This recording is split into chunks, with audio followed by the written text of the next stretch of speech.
Le dictateur russe Vladimir Poutine a répondu à l'ultimatum et au nouveau délai de Donald Trump. La guerre continuera tant qu'il n'aura pas renversé le gouvernement en Ukraine et conquis plus de territoire. Selon le Kremlin, Moscou a pris note de la position de Trump, mais ne change pas de cap concernant la guerre contre l'Ukraine. À Moscou, on a souligné que la soi-disant opération militaire spéciale se poursuivra, tout en affirmant prétendument maintenir l'engagement envers le processus de paix. Pendant ce temps, le Kremlin a commencé à menacer les États-Unis de guerre, s'adressant directement à Trump. Et voilà, les experts sont convaincus que désormais le Kremlin n'a plus que 10 à 12 jours pour arrêter la guerre, sinon il fera face à de puissantes sanctions économiques. D'autres experts, en revanche, sont convaincus que Poutine n'acceptera pas la paix sans la soi-disant dénazification de l'Ukraine. Les analystes notent que Poutine a promis aux Russes de démilitariser l'Ukraine, et maintenant il ne peut en aucun cas revenir sur sa propre promesse. Je m'appelle Alexei Petchi, aujourd'hui nous sommes le 29 juillet. Discutons ensemble de ce sujet. Mais avant de commencer, je vous demande de vous abonner à la chaîne, de mettre un like, d'écrire n'importe quel commentaire, et surtout de vous abonner à ma chaîne Telegram Petchi News. Le lien est dans la description de la vidéo. Alors, aujourd'hui, le porte-parole de Vladimir Poutine, Dmitri Peskov, a commenté la déclaration du président américain Donald Trump concernant la réduction du délai de 50 jours et son manque d'intérêt pour une rencontre avec le dictateur de la Fédération de Russie. Selon Peskov, Moscou a pris note de la position de Trump, mais ne change pas de cap concernant la poursuite de la guerre contre l'Ukraine. Moscou souligne que l'opération militaire spéciale se poursuit, tout en affirmant son engagement envers le processus de paix. Peskov a souligné que pour le Kremlin, la priorité reste de garantir ses propres intérêts nationaux dans tout format de règlement du conflit. Voici sa citation. « Et nous restons toujours attachés au processus de paix, pour le règlement du conflit autour de l'Ukraine et à la garantie de nos intérêts au cours de ce règlement. Je voudrais éviter toute évaluation.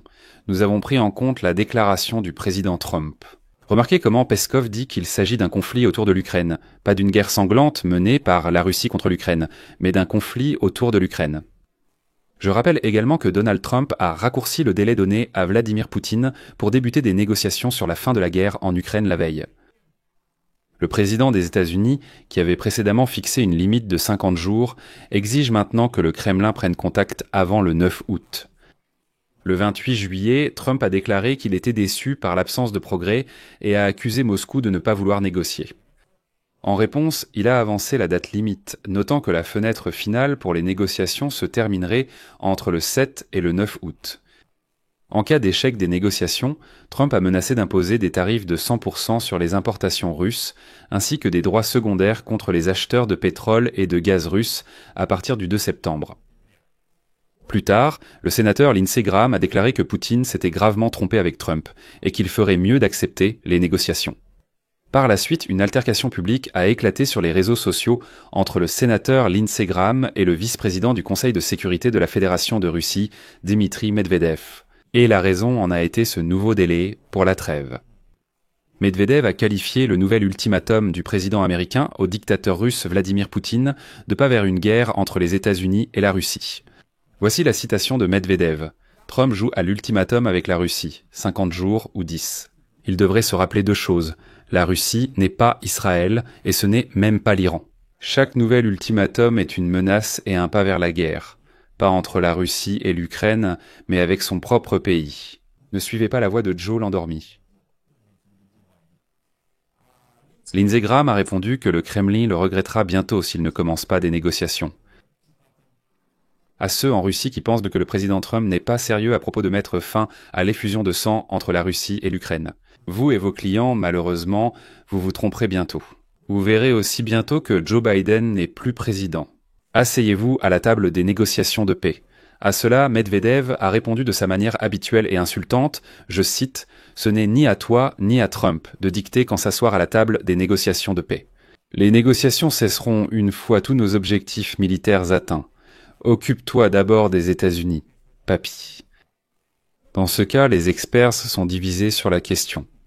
Par exemple, le journal préféré de Donald Trump, le New York Post, écrit que le Kremlin n'a plus que 10 à 12 jours pour parvenir à la paix et arrêter la guerre, sinon il fera face à de puissantes sanctions économiques. Je vais maintenant citer le New York Post. Le dirigeant américain a donné au dirigeant de la Fédération de Russie, Vladimir Poutine, moins de temps pour tuer, et c'était la bonne décision. Inutile d'attendre. Je suis prêt à imposer des tarifs à 100% sur les pays qui achètent des produits russes, a déclaré Trump aux journalistes lundi, en soulignant que le Kremlin ne fait preuve d'aucune bonne volonté. Cette décision radicale a reçu un large soutien dans les milieux d'experts et politiques dont des États-Unis d'Amérique. Les observateurs estiment que la date limite initiale fixée au 2 septembre n'a fait que donner plus de temps à Poutine pour poursuivre les hostilités. L'objectif de Poutine n'a jamais été la paix. Son but est et a toujours été la destruction totale de l'Ukraine. La réaction de Moscou à l'ultimatum précédent n'a fait que confirmer les intentions agressives du Kremlin. Quelques heures après que Trump a énoncé ses exigences, la Russie a frappé des cibles civiles en Ukraine.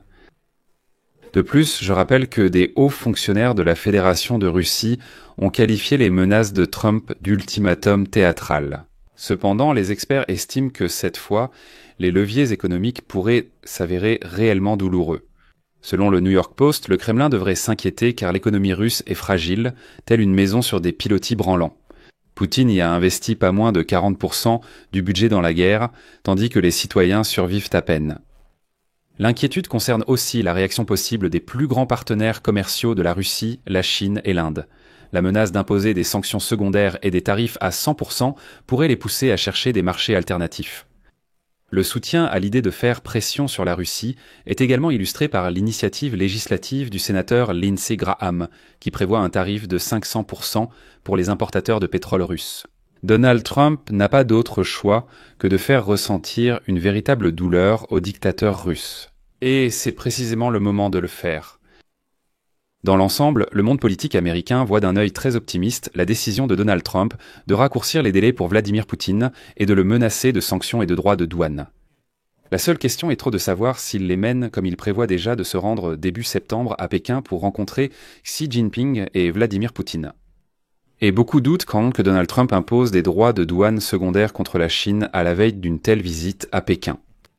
Donald Trump a déjà déclaré qu'il ne cherchait pas à rencontrer Xi Jinping aujourd'hui.